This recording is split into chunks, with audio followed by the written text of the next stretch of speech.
here at RSA 2024 with Kodie Kennedy. Hey, Kodie, great to see you. Great to see you. Thank you for having me. You just started a company, right? I did, yes. Tell me a little bit about that. Yeah, so Connect.io, it bridges the communication gap between users and vendors.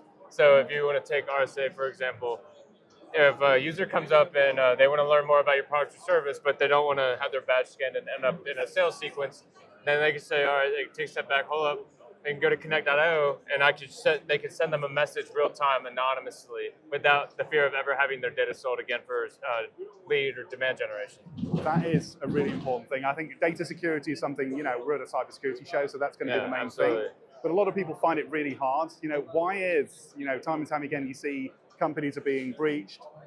Why is information security so hard, in your opinion? What are some of the things? So I don't know if it's necessarily hard. I think the lack of awareness. So if you think about like a training, like big corps, so you'll have like your HR training, your cybersecurity training, all that good stuff. People are just like click, click, click, click. But I don't think it's emphasized enough of the importance of what could happen to your employer, what could happen to your credentials, and I just don't think like people understand the repercussions of if something happens. Because in all honesty, it's not hard at all to just not click a link, but people make things harder than they should be, in my opinion. I think that's a really good point there.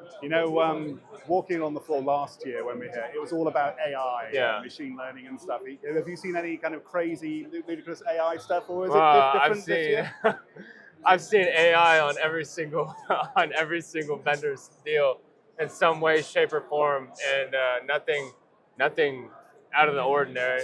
Okay, so have you mentioned this thing about users not necessarily understanding the risks and knowing what they're supposed to be doing? Something that I keep hearing is a term called shadow SaaS. It's basically people using web applications of their own, things like WhatsApp Web or stuff that the company don't know about. Is that kind of an issue that you're seeing there?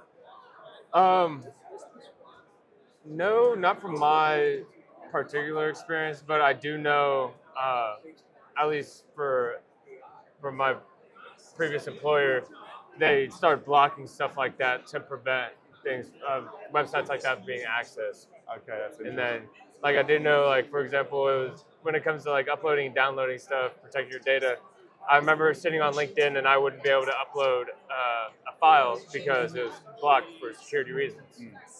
And so I hope that answered the question. No, that's really interesting, and that's great. It's been great to have a chat with you today. It's great to catch up with you. Absolutely, yes. And I hope things all go well with Connect.io, and we'll be seeing you next year for an interview to see how it's gone. I look forward to hopefully one of these. I'll have a booth by that point. So no worries. I look forward to it. Thank you so much. Take care, man.